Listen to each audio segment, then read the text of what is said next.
Part 1. The Last Day of Innocence. On November 14th, 1997, 8-year-old Lily Morrison vanished from Riverside Elementary School in the small town of Ashford, Massachusetts. She was last seen at 2:47 p.m. walking down the hallway toward the school library to return a book. The library was 50 feet from her classroom. The journey should have taken 30 seconds. By 3:15 p.m., when her mother arrived for pickup, Lily was gone. No witnesses, no sounds of struggle, no sign of forced exit from the building. Just an empty hallway and a book lying on the floor, its pages spread open like broken wings. The answer would take 19 years to surface, hidden in the one place no one thought to look, beneath the school itself. How does a child disappear from inside a locked building in broad daylight? Hey there. Can I help How does you? a girl evaporate between classroom and library while teachers and students move through the same corridors? Ma'am, we're doing And why did it take nearly 2 decades to discover that the worst monsters don't always come from outside? Ma'am, we're doing everything we can. Sometimes they're built into the very foundations we trust to keep our children safe. Ashford, Massachusetts sits in the western part of the state, where the Berkshire Hills begin their gentle rise toward the mountains beyond. In 1997, it was a town of 8,000 people who knew each other's names, who left doors unlocked, who believed that childhood was safe within the boundaries of their small community. Riverside Elementary School stood at the heart of that belief. A red brick building constructed in 1952, solid and dependable, educating 3 generations of Ashford children. The Morrison family had lived in Ashford for 2 generations. Margaret Morrison, 34 years old, worked as a nurse at Ashford General Hospital, taking mostly day shifts so she could be home when her daughter returned from school. Her husband, Thomas, Can I help you? 36, Hi, I made was a this for you. carpenter who ran his thank you. own small That's very business nice. building custom furniture. Ma'am, we're doing They lived in a everything we can. modest Victorian house on Elm Street, Lily, painted where is my yellow Lily? with Please white help me trim, find her. Ma'am, with a we're doing wraparound everything we porch can. where She's Lily a liked to sit child. and read on summer evenings. Lily was their only child, a late and much-wanted baby who had arrived after years of trying and one heartbreaking miscarriage.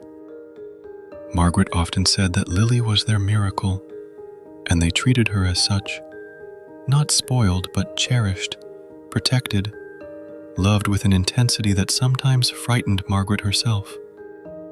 She worried constantly, the way mothers do, about all the terrible things that could happen to a child in an increasingly dangerous world. But Ashford had always felt safe. The crime rate was almost non-existent. Everyone watched out for everyone else's children. And Riverside Elementary, where Margaret herself had attended as a girl, seemed like the safest place in town. Lily Morrison was small for her age, with straight blonde hair that her mother braided each morning, pale blue eyes that seemed too large for her delicate face, and a quiet, thoughtful disposition. She loved to read, consumed books the way other children consumed candy, and spent most of her free time in her room or the school library, lost in stories about magic and adventure. Her teacher, Mrs. Patricia Holbrook, described her as exceptionally bright but painfully shy, a child who preferred the company of books to the chaos of the playground. November 14th, 1997 was a Friday, cold and overcast with the promise of early snow in the air. Lily wore her favorite purple sweater, the one with white flowers embroidered on the collar, blue jeans, and white sneakers with Velcro straps. She carried a small backpack with her lunchbox, her reading journal, and the library book she needed to return, a worn copy of The Secret Garden that she had checked out 2 weeks earlier. Margaret dropped her off at school that morning at 8:20 a.m., kissing her goodbye at the entrance as she did every day. Lily waved once, then disappeared through the double doors into the warmth of the building. It was the last time Margaret would see her daughter's face. The school day proceeded normally. Lily sat in her assigned seat in Mrs. Holbrook's third grade classroom, participated quietly in lessons, ate lunch in the cafeteria, a peanut butter sandwich and an apple that Margaret had packed, and returned to class for the afternoon sessions. At 2:45 p.m., Mrs. Holbrook dismissed the students for the day, reminding them about their weekend homework. Most of the children gathered their belongings and headed toward the main entrance where parents were already arriving for pickup. But Lily remembered the library book in her backpack. It was due that day, and she hated being late with returns. Mrs. Holbrook, busy organizing papers at her desk, nodded absently when Lily asked if she could quickly return the book before leaving. "Make it fast, honey," Mrs. Holbrook said without looking up. "Your mother will be waiting." Lily left the classroom at approximately 2:47 p.m. The hallway was still full of children, putting on coats, chatting with friends, moving toward exits. Several students would later remember seeing her walking purposefully toward the library, clutching the book to her chest. The library was located around one corner and down a short corridor that dead-ended at the library doors. Mrs. Eleanor Davis, the school librarian, was at her desk when Lily entered. She remembered the little girl clearly. Lily was one of her favorite students, always polite, always treating books with respect. Lily approached the desk, placed The Secret Garden on the return cart, and asked if she could check out another book. "Not today, sweetheart," Mrs. Davis said kindly. "It's already dismissal time. You can get a new one on Monday." Lily nodded, said, "Okay, thank you," and turned to leave. Mrs. Davis watched her walk toward the library doors, saw her push them open, and then returned her attention to the computer screen where she was cataloging new arrivals. That was 2:52 p.m. At 3:15 p.m., Margaret Morrison pulled into the parent pickup lane in front of Riverside Elementary.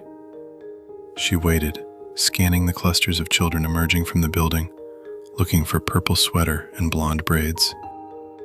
Other parents came and went, children piling into cars, the crowd thinning. By 3:25, only a handful of stragglers remained, and none of them were Lily. Margaret felt the first flutter of unease. She parked and walked into the building, heading toward Mrs. Holbrook's classroom. The hallways were emptying now, teachers emerging from classrooms with bags and coats, heading home for the weekend. Mrs. Holbrook looked up in surprise when Margaret appeared in the doorway. "Mrs. Morrison? Lily left about a half hour ago. I thought she was meeting you outside." "She didn't come out," Margaret said, her voice tight. "Are you sure she left?" "Well, yes. She asked to return a library book, and then she left. I assumed she went straight to the pickup area." They checked the classroom, though it was clearly empty. Then they walked to the library. Mrs. Davis confirmed that Lily had been there, had returned her book, and had left through the library doors at approximately 2:52 p.m. "Where would she go after that?" Margaret asked, trying to keep panic from her voice. "Back toward the main entrance," Mrs. Davis said. "That's the only way out." But Lily had not made it to the main entrance. Margaret, Mrs. Holbrook, and Mrs. Davis began searching the school, calling Lily's name, checking bathrooms, looking in closets, asking every remaining teacher and student if they had seen a small blonde girl in a purple sweater. No one had. At 3:45 p.m., Principal Raymond Foster was notified. He immediately ordered a thorough search of the entire building. Teachers and custodial staff fanned out, checking every classroom, every bathroom, every storage closet, the gymnasium, the cafeteria, even the boiler room. They searched systematically, calling Lily's name, opening doors, looking under desks. By 4:15 p.m., Principal Foster called the police. The first officers arrived within 10 minutes, treating it initially as a lost child situation. Children sometimes wandered into strange places and fell asleep or got scared and hid in closets. They conducted their own search, more thorough than the school staff's, with flashlights and a methodical grid pattern.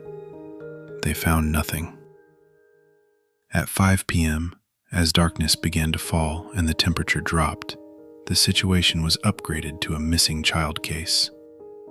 More officers arrived. The school was locked down, no one in or out, and every person still in the building was interviewed. The canine unit was called, German shepherds trained for tracking. The dogs picked up Lily's scent in Mrs. Holbrook's classroom, followed it down the hallway to the library, followed it back out of the library toward the main corridor, and then lost it completely in the middle of the hallway, approximately 20 feet from the library doors. Just stopped, as if Lily had been plucked from the floor by invisible hands. By 6 p.m., the news had spread through Ashford like wildfire. Parents who had picked up their own children that afternoon were frantically calling the school, calling each other, asking if anyone had seen anything. Volunteers began arriving, offering to help search. The parking lot filled with cars, the building with anxious voices. Margaret Morrison sat in Principal Foster's office, numb with terror, answering the same questions over and over. What was Lily wearing? Did she have any medical conditions? Had she seemed upset about anything? Had there been any changes at home? Any arguments? Any reasons she might run away? She wouldn't run away, Margaret kept saying. She's 8 years old. She's shy. She doesn't even like to be away from me. She wouldn't just leave. Thomas Morrison arrived from a job site, still in his work clothes, sawdust in his hair, his face gray with fear. He wanted to search, to do something, to not sit still while his daughter was missing. Officers tried to convince him that the professionals were handling it, that he should wait. But Thomas couldn't wait. He and several other men from the town began searching the woods behind the school, calling Lily's name into the darkening forest. By 8 p.m., the FBI had been notified. In cases of missing children, especially when abduction is suspected, federal investigators are brought in within hours. 2 agents arrived from the Boston field office, taking over the coordination of the search and beginning a more intensive investigation. The school was processed as a crime scene.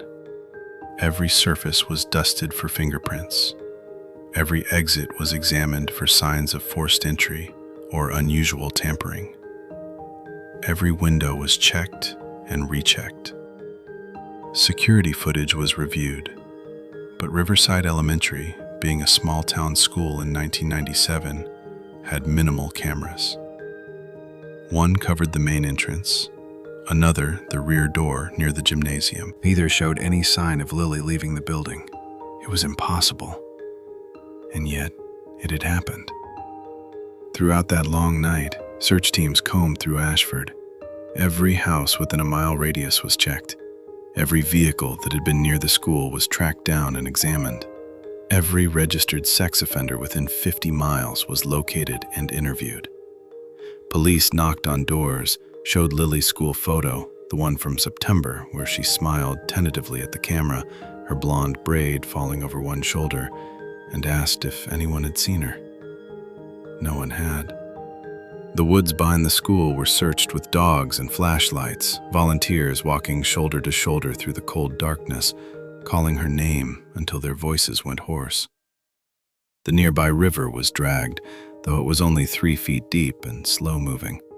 Abandoned buildings were checked, storm drains were opened and peered into, dumpsters were searched.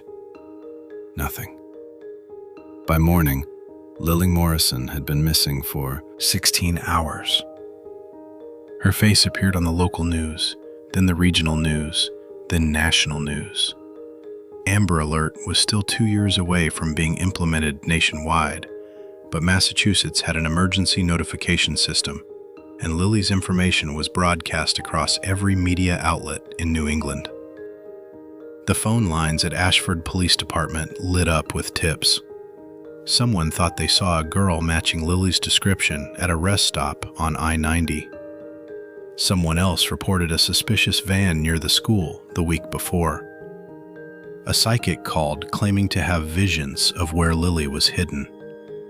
Every lead was investigated. Every single one led nowhere. The investigation revealed troubling details about the school's security, or lack thereof. Riverside Elementary had no controlled access system. Anyone could walk in through the main doors during school hours. There was no sign-in log for visitors, no security guard, no metal detectors. The back door near the gymnasium was supposed to be locked from the outside, but had a faulty latch that could be opened with a hard push. The basement, accessible through the boiler room, had exterior bulkhead doors that led to the outside, though they were rusty and supposedly hadn't been opened in years. But when investigators checked those bulkhead doors, they found fresh scratches on the metal, as if someone had recently forced them open. The boiler room entrance from inside the school was typically kept locked, but the custodian, a man named Leonard Wade, had a key and routinely went down there. The door had no alarm, no monitoring. Someone could have gone down to the basement and exited through those bulkhead doors without anyone noticing. Leonard Wade, 58 years old, had worked as the head custodian at Riverside Elementary for 12 years. He was a quiet, solitary man, never married, lived alone in a small apartment above the hardware store downtown. He was one of the last people to see Lily that day. He had been mopping the hallway near the library around 2:55 p.m. He was interviewed extensively. His apartment was searched. His vehicle was examined. His background was investigated thoroughly. Wade had no criminal record, no history of inappropriate behavior, no red flags in his past.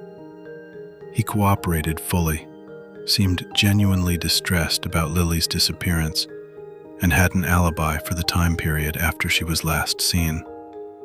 He was in the gymnasium, setting up chairs for a PTA meeting that evening, witnessed by multiple teachers. But investigators couldn't shake the feeling that he knew something. There was something in his demeanor, a nervousness that seemed like more than just the natural anxiety of being questioned.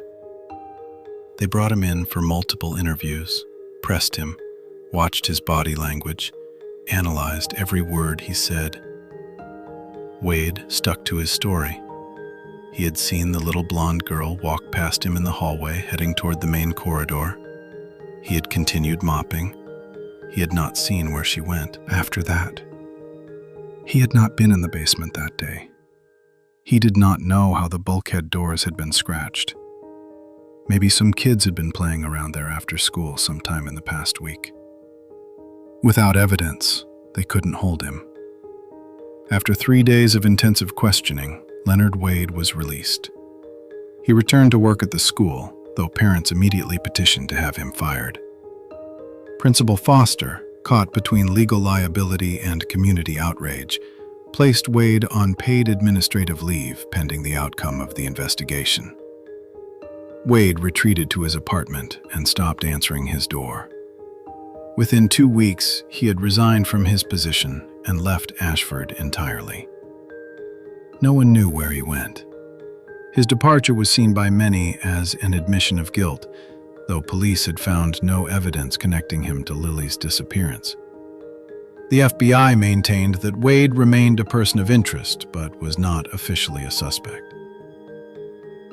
As November turned to December, the intensive search began to wind down. The volunteers who had spent every day combing through woods and searching buildings had to return to their own lives. The news crews moved on to other stories. The FBI agents returned to Boston, leaving behind a task force that continued to work the case, but with fewer resources and less urgency. Margaret Morrison stopped working. She could not imagine standing in a hospital, caring for other people's children when her own was missing. She spent her days sitting by the phone, waiting for news, any news, good or bad, just something to end the terrible uncertainty. Thomas threw himself into his work, spending 16-hour days in his workshop building furniture with a manic intensity, unable to sit still, unable to think about anything except his daughter's empty bedroom. Christmas came, unbearable in its normalcy. Other families decorated trees and wrapped presents, while the Morrisons sat in their dark living room, unable to celebrate, unable to mourn. Lily was not dead. They would know, they would feel it if she was dead, but she was not alive in any way they could reach. She existed in some terrible liminal space, present and absent at once. The investigation continued through winter and into spring. Every few weeks, a new lead would emerge, someone claiming to have seen Lily in another state, a reported sighting at a mall or a park, a tip from someone who thought their neighbor looked suspicious. Each lead was investigated and eventually dismissed. By the time Lily's 9th birthday arrived in April 1998, the case had gone cold. The FBI officially suspended active investigation, though the case remained open. Ashford Police Department kept the detective assigned to follow up on tips, but tips were becoming increasingly rare. Riverside Elementary School installed new security measures, cameras in every hallway, controlled access doors, a sign-in system for all visitors, locks on all basement access points. The building had become a fortress, though everyone knew it was too late for the little girl who had vanished from its corridors. Margaret Morrison started a foundation in Lily's name, raising awareness about child safety and missing children. She appeared on television programs, gave interviews, put up billboards with Lily's face on highways across Massachusetts. She never stopped looking. Thomas Morrison began drinking. At first, just in the evenings, then earlier and earlier in the day, until he could barely function without alcohol numbing the unbearable pain of loss. Their marriage, strong before Lily's disappearance, began to crack under the weight of grief they could not share, because each was drowning in their own. Years passed. The posters of Lily's face faded and were taken down. The age progression images were released, showing what Lily might look like at 10, at 12, at 15, but they seemed like pictures of a stranger. The little girl who had loved the secret garden and worn a purple sweater receded further and further into memory. By 2010, 13 years had passed. Most people in Ashford had moved on, though they never forgot. The Morrison family tragedy had become a cautionary tale, a local legend whispered about but rarely discussed directly. Margaret and Thomas had divorced. Margaret still lived in the yellow house on Elm Street, unable to leave the place where Lily had lived. Thomas had moved away, remarried, tried to build a new life, but the ghost of his daughter followed him. And then, in 2016, 19 years after Lily Morrison vanished, the answer finally emerged. Not through investigation or tips or breakthroughs in forensic science, but through the simple, mundane act of renovation. Part 2. The Discovery. In the summer of 2016, Ashford School Board decided to modernize Riverside Elementary. The building was 64 years old, showing its age, with outdated electrical systems, aging pipes, and classrooms that needed complete renovation. A construction company from Boston was hired to oversee the project, which would take place over the summer while school was out. The renovation plans were extensive: new windows, upgraded HVAC systems, asbestos removal, a complete overhaul of the basement to turn it into additional classroom space. The basement had been used primarily for storage for decades, filled with old desks, broken equipment, and forgotten supplies. It was a maze of small rooms and narrow corridors, poorly lit, This is so much with fun! a musty smell that never quite went away. On July 12th, 2016, a construction crew arrived to begin clearing out the basement. The foreman, a man named Patrick Riley, assigned his workers to different sections.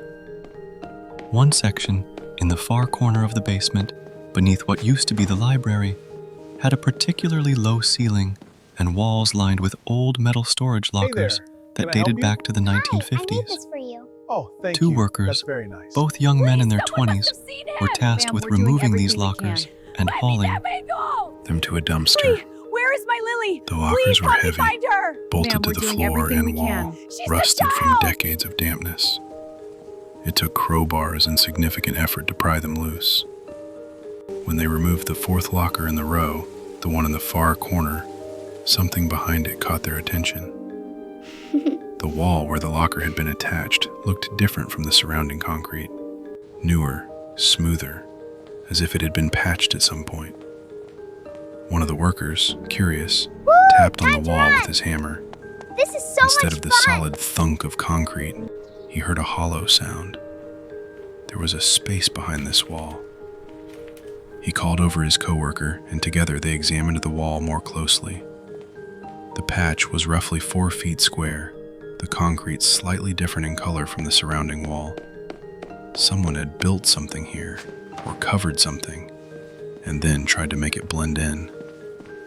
The workers called for their Hey there. foreman. Can I help you? Patrick Riley Hi, came I down made to the this for you. basement, Oh, looked at thank the you. wall, That's very and made nice. the decision Someone must to have break seen through. him. Ma'am, we're doing everything we He can. assumed they were Let going to me find that some man old go. storage space, Lily, where or is my perhaps Lily? pipes that have been Please covered help me over find years her. ago. Ma'am, we're doing everything we He can. was not She's a prepared for what they child. actually found.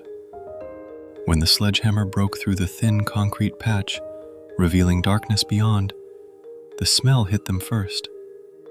Even after 19 years, even after the natural decomposition process had run its course, there was a smell, musty, wrong, the smell of something that should not be there. Patrick Riley shone his flashlight through the hole. Inside the small space, barely 3 feet deep, 4 feet wide, 4 feet tall, was a skeleton. Small bones, arranged in a sitting position, back against the wall, knees drawn up. Scraps of purple fabric clung to the bones. Blonde hair, still attached to the skull, had fallen across the shoulders. White sneakers, remarkably preserved, still on the small feet. Patrick Riley stumbled backward, nearly dropping his flashlight. One of the young workers vomited. The other stood frozen, unable to process what he was seeing. It took a moment for Patrick's mind to catch up with his eyes. Then he understood. He was looking at a child who had been walled up in this basement, entombed in concrete, left to die in the dark. He pulled out his cell phone with shaking hands and called 911. Within an hour, Riverside Elementary School was swarming with police, forensic investigators, the coroner's office, and FBI agents who had worked the original missing persons case and were brought back immediately. The basement was sealed off as a crime scene. The medical examiner carefully removed the concrete around the opening, photographing every step, preserving every detail. When the opening was large enough, they carefully extracted the remains, treating them with the reverence due to a victim who had waited 19 years to be found. Even before DNA testing could confirm identity, everyone knew who this was. The purple sweater, though deteriorated, still had white flower embroidery visible on the collar. The white sneakers with Velcro straps. The size of the remains consistent with an 8-year-old child. The blonde hair. This was Lily Morrison. Margaret Morrison was notified that evening. She collapsed when they told her, all the years of hoping and wondering crashing down in a single terrible moment. They had found her daughter, but they had found her like this, dead, hidden, alone in the dark for 19 years. The news exploded across Massachusetts and then nationally. The case that had haunted Ashford for nearly 2 decades was suddenly reopened with terrible finality. Lily Morrison, missing since 1997, had been in the school basement the entire time. Hidden behind a wall, entombed while search parties combed through those very same corridors calling her name. The forensic examination revealed horrifying details. The cause of death was determined to be asphyxiation and dehydration. The small space where she had been, walled up, had no ventilation, no food, no water. Based on the evidence, the medical examiner concluded that Lily had likely survived for several days in that space before dying. She had been conscious. She had been aware. She had been trapped in complete darkness, unable to call for help through the concrete that sealed her in, slowly dying while her parents waited for her just outside the school, while search teams walked past her hiding place, while life continued above her tomb. The construction of the wall had been done hastily but effectively. The concrete patch had been thin enough to set quickly, but thick enough to muffle any sounds. The location had been chosen carefully, in the far corner of the basement, behind storage lockers that were never moved, in a section that was rarely accessed. This was not a crime of opportunity. This was planned. Someone had known that basement well enough to know which corner was most isolated. Someone had had access to construction materials, concrete mix, tools, time to build the wall without being disturbed. Someone had known the building's layout well enough to know that this spot would go unnoticed. The investigation immediately focused on one person, Leonard Wade, the former custodian who had left town in 1997 after intensive questioning about Lily's disappearance. Finding him would not be difficult. In the 19 years since he had left Ashford, Wade had not disappeared completely. He had moved to New Hampshire, to a small town called Grafton, and had worked various maintenance jobs. He had stayed below the radar, never getting into trouble, never drawing attention to himself. When FBI agents arrived at his apartment in Grafton on July 14, 2016, Wade opened the door, already knowing why they were there. He had seen the news. He had known this day would eventually come. "I've been waiting for you," he said quietly. Part 3. The Confession. Leonard Wade was transported back to Massachusetts and held at the Ashford Police Department. He was read his rights, assigned a public defender, and interviewed by FBI Special Agent Rebecca Marsh, who had been one of the original investigators on Lily's disappearance in 1997. Wade looked older now, 77 years old, thin and gray, his hands shaking slightly as he sat across from Agent Marsh in the interrogation room. But his mind was sharp, his memory intact, and he was, to everyone's surprise, ready to confess. "I want to tell you what happened," he said before anyone could ask questions. "I've wanted to tell someone for 19 years. I couldn't. But now that you've found her, now that she's finally out of there, I can tell you." His lawyer immediately interrupted, advising him to stay silent, warning him that anything he said would be used against him. Wade waved him off. "I know. I don't care anymore. I'm 77 years old. I'm dying. Lung cancer, stage 4. The doctor gave me maybe 6 months. I'm going to die. Either way, in prison or out of it. But I need to tell the truth before I go." Agent Marsh turned on the recording equipment and cautioned Wade again. He nodded, took a breath, and began to speak. "I didn't plan to kill her," he started. "I need you to understand that. I never wanted to hurt any child. I'm not one of those people. I'm not a monster." But even as he said it, everyone in the room knew that yes, he absolutely was a monster. Perhaps not the kind he was denying, but a monster nonetheless. Wade's story was twisted, sad, and ultimately inexcusable. I'd been working at Riverside for 12 years.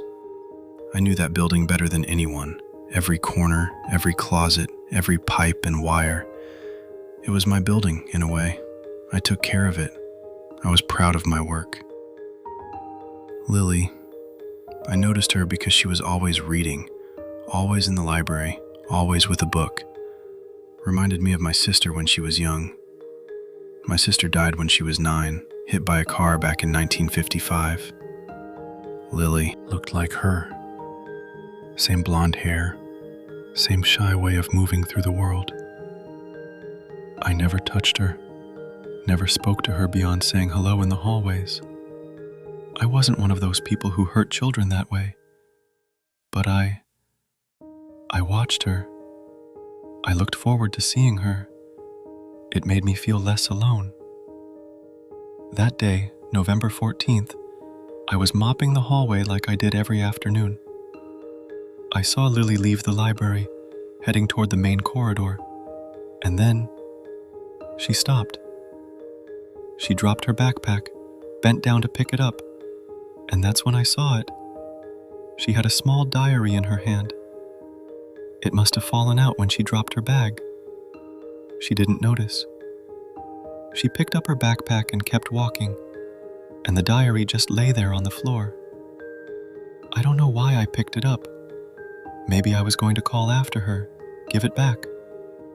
But instead, I opened it. Just curious, wanted to see what an 8-year-old wrote about.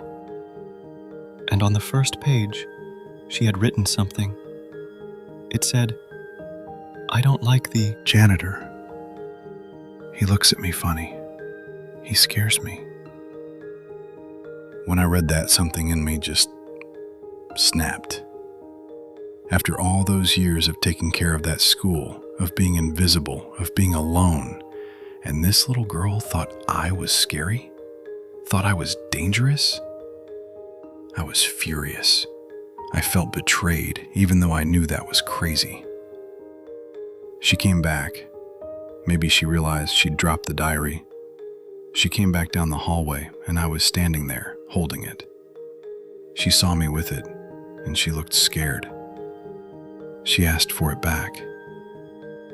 I don't remember deciding to grab her. It just happened. I put my hand over her mouth and pulled her toward the boiler room door.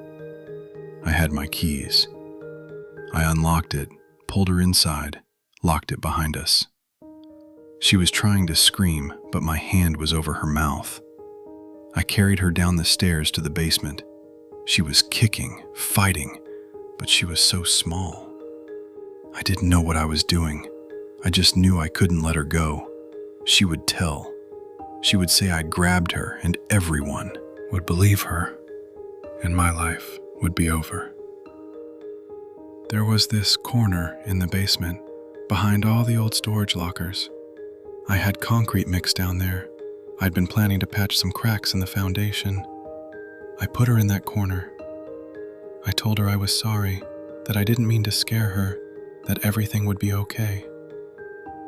She was crying, begging me to let her go. She said her mother was waiting for her. She promised she wouldn't tell anyone. But I couldn't trust that, and I couldn't let her go. So I mixed the concrete. It didn't take long, maybe 30 minutes. The whole time she was pleading with me, calling for her mother, asking me why. I didn't answer her. I just built the wall, block by block, mixing more concrete, sealing her in. She was screaming by the end, pounding on the blocks, but the concrete was already setting. When I finished, I could still hear her, faint, muffled, but I could hear her crying. I stood there for a moment, realizing what I'd done, and I almost tore the wall down. Almost. But I heard footsteps above me, teachers moving around. I knew if I freed her now, everything would come out. So I left. I went back upstairs, finished mopping the hallway, and pretended I hadn't just buried a child alive. For 3 days, I could hear her when I went down to the basement. Faint sounds, getting weaker. By the 4th day, there was silence. I never went down to that corner again. I avoided it. When the police searched the basement during the initial investigation, I made sure to direct them away from that area. Said it was just storage, nothing important. The guilt ate at me every day. Every single day for 19 years. But I was too much of a coward to confess. Too afraid of what would happen to me. So I lived with it. I moved away, tried to forget, but I couldn't. That little girl's voice, calling for her mother, it never left my head. When I heard they found her, I felt relieved. She's finally free. And now I can finally pay for what I did. By the time Wade finished speaking, Agent Marsh had tears streaming down her face, though her expression remained professionally neutral. The confession was recorded, transcribed, and signed. Leonard Wade was charged with first-degree murder, kidnapping, and abuse of a corpse. Given his confession and the physical evidence, the trial was brief. Wade pleaded guilty to all charges. At his sentencing hearing, the courtroom was packed. Margaret Morrison sat in the front row, her face hollow, aged 20 years by grief.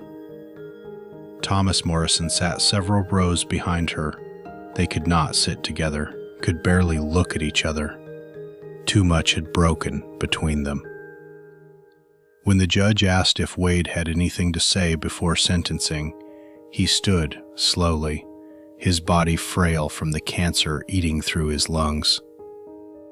"I can't undo what I did," he said, his voice barely above a whisper. "I can't bring Lily back. I can't give her parents those 19 years. But I want them to know that." In her last moments, she called for her mother. "She loved you, Mrs. Morrison." That's what she said. "I want my mama." Those were her last words. Margaret let out a sound that was barely human, a wail of anguish that echoed through the courtroom. Several people had to restrain her from lunging at Wade. The judge sentenced Leonard Wade to life in prison without the possibility of parole. Given his terminal diagnosis, everyone knew he would die behind bars within months. He did. Leonard Wade died in the prison hospital on January 3, 2017, less than 6 months after his sentencing. He was 77 years old. No one claimed his body. He was buried in an unmarked grave at the state prison cemetery, unmourned and unremembered. Part 4. Aftermath. Lily Morrison was finally laid to rest on August 15, 2016, 19 years and 9 months after she vanished. The funeral was held at Ashford Methodist Church, the same church where she had attended Sunday school as a child. The service was private, family only, though hundreds of people lined the streets outside, holding candles, crying for a girl most of them had never known. Margaret Morrison had her daughter's remains cremated. She could not bear the thought of Lily being underground again, trapped in darkness. The ashes were divided. Some were scattered at Lily's favorite spot by the river, where she used to sit and read. Some were kept in an urn on Margaret's mantelpiece. Some were placed in a memorial garden that the town built in Lily's honor. The memorial garden was established on a plot of land donated by the town, not far from Riverside Elementary. It featured a statue of a young girl reading a book, sitting beneath a tree. A plaque read, Lily Rose Morrison, 1989 to 1997, forever 8 years old, forever reading, forever loved. Riverside Elementary School was closed permanently. The school board decided that no amount of renovation could erase what had happened within those walls. A new elementary school Was built on the other side of town, modern and bright, with transparent security measures. The old Riverside building stood empty for several years before being demolished in 2019. The investigation revealed other troubling details about Leonard Wade's past.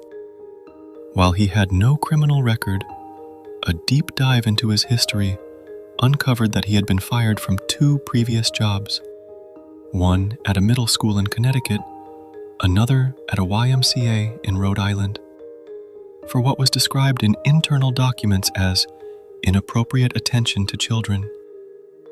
Nothing illegal, nothing prosecutable, just behavior that made administrators uncomfortable. These red flags had never been communicated to Riverside Elementary when Wade was hired in 1985. Background checks at that time were far less thorough than they would become. Wade had slipped through the cracks, and it had cost Lily Morrison her life. Margaret Morrison threw herself into advocacy work. She lobbied for stricter background checks for anyone working With children, for better school security protocols, for improved training for teachers and staff to recognize warning signs. She appeared before state legislatures, testified before Congress, became a national voice for missing and murdered children. But privately, she was shattered. She had spent 19 years hoping her daughter was alive somewhere, living a different life, maybe with no memory of her real family, but alive. Learning that Lily had been dead within days of her disappearance, that she had died slowly and terrified, calling for her mother, was a kind of retroactive torture. All those years of hope had been based on a lie, and the truth was so much worse than anything Margaret had imagined.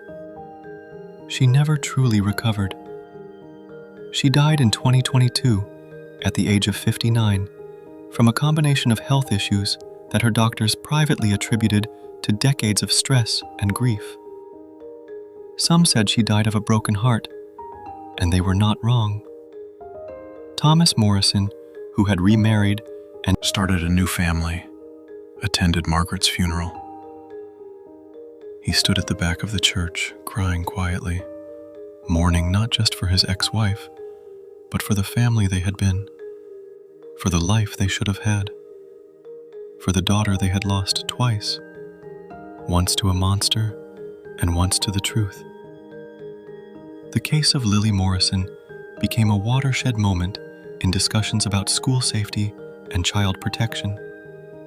Changes were implemented across Massachusetts and eventually nationwide.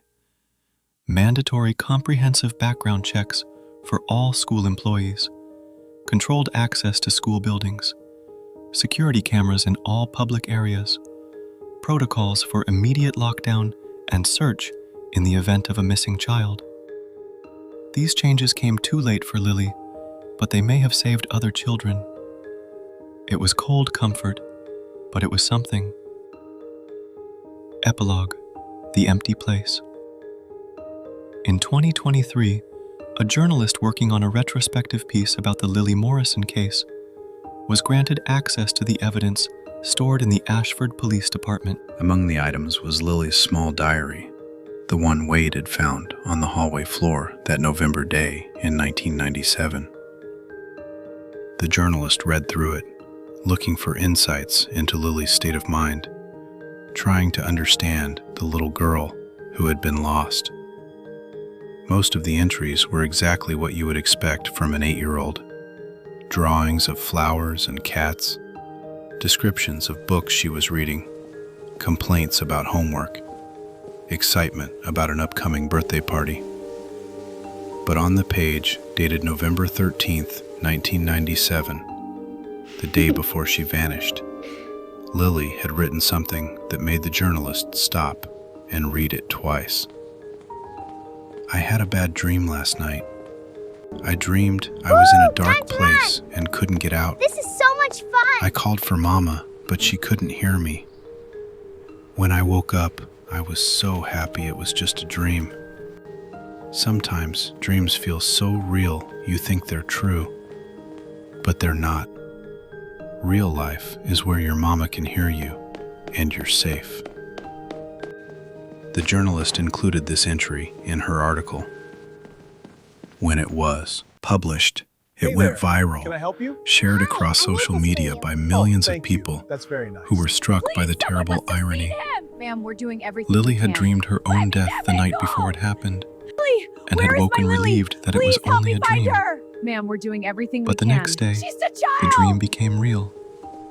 And in that dark place, when Lily called for her mama, no one could hear her. In Ashford, the memorial garden where Lily's statue sits is always full of flowers, left by strangers who never knew her, but who feel the weight of her story. Sometimes you'll see a small child reading a book beneath the statue, unaware of why the garden exists, This is just so much enjoying fun! the quiet peace of the place. And sometimes, on November 14th, the anniversary of Lily's disappearance, you'll see an older woman sitting on the bench near the statue, her head bowed, her shoulders shaking with silent tears. No one knows who she is. She never stays long enough to be asked. But those who see her believe she must be someone who knew Lily, someone there. who still Can I help you? carries the weight Hi, of I that made this loss. for you. Oh, thank you. That's very The nice. garden is open Please, until someone must have sunset. seen him. Ma'am, we're As doing darkness everything we falls can. and the last Let me visitors go. leave, the statue Lily, remains, where is my Lily? a Please bronze help me girl find frozen her. forever Ma'am, we're doing everything 8 we years can. old. She's a child. forever reading, forever safe in her permanence, if nowhere else.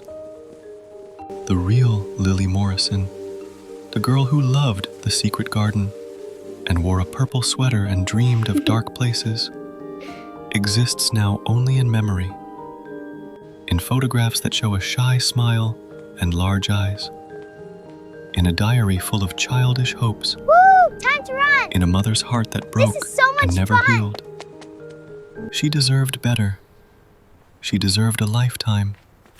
She deserved to grow up, to fall in love, to have her own children, to grow old and gray, and read books to grandchildren she would never have.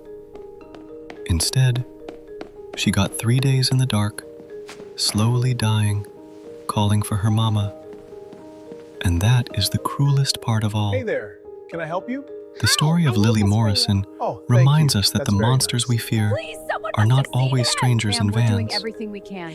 Sometimes they Let me wear go. familiar faces. Lily, where is my Sometimes Lily? they hold Please help me keys find to her. places Ma'am, we we're doing trust. everything we can. She's a Sometimes child. they are given access to our children by institutions that fail to ask the right questions. And sometimes the missing are not far away at all. Sometimes they are closer than we ever imagined, waiting in the dark to be found. If you work with children, if you hire people to work with children, if you are responsible for the safety of children in any capacity, Woo! Time to run! do the background This checks, is so much fun! ask the questions, trust your instincts, and never, ever assume that because someone has been around for years, because they seem harmless, because they've never been caught doing anything wrong, that they are safe. Leonard Wade worked at Riverside Elementary for 12 years before he killed Lily Morrison. 12 years of being trusted, of being Hey there. invisible, Can I help you? of having Hi, I made access. this for you. Oh, thank you. One That's moment of very nice. rage was Please, all it someone took must to have destroy seen a him. life. Ma'am, we're doing everything we can. Remember Lily Let Morrison. me go. Remember to Lily, be vigilant. Where is my Lily? Please Remember help me that our find children's her. safety Ma'am, we're doing is everything never we can. guaranteed. She's a child. And Please, remember someone that must have sometimes seen him. Ma'am, we're The doing most everything we dangerous can. person in the Let me go. building Lily, where is my Lily? is the one you Please never help me notice find her. Ma'am, we're doing at all. everything we can. She's a child.